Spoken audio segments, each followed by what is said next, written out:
その朝はのあざみがそよ風に揺れていた。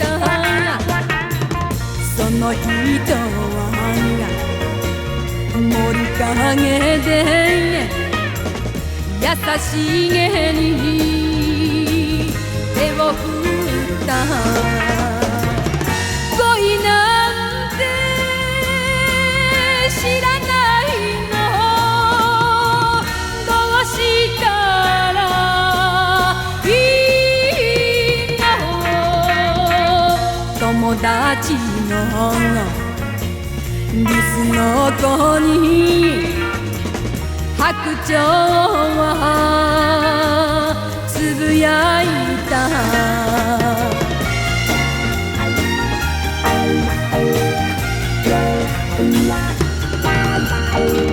その午後はミツバチがハミングで歌ってた。その人は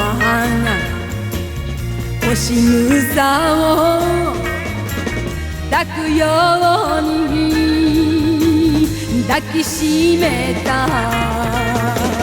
幸せになりたいの、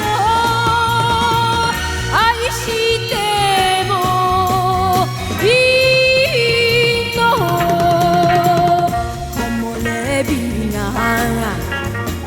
眩しくて白鳥は目を閉じた。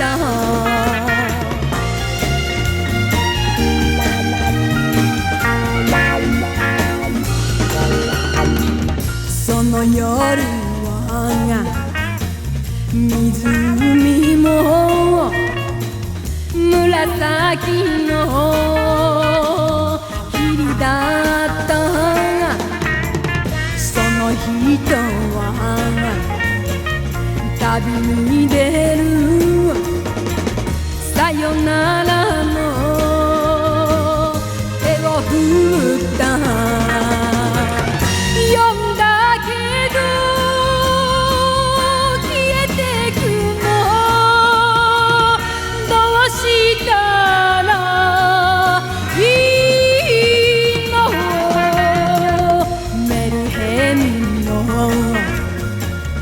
悲しさに白鳥は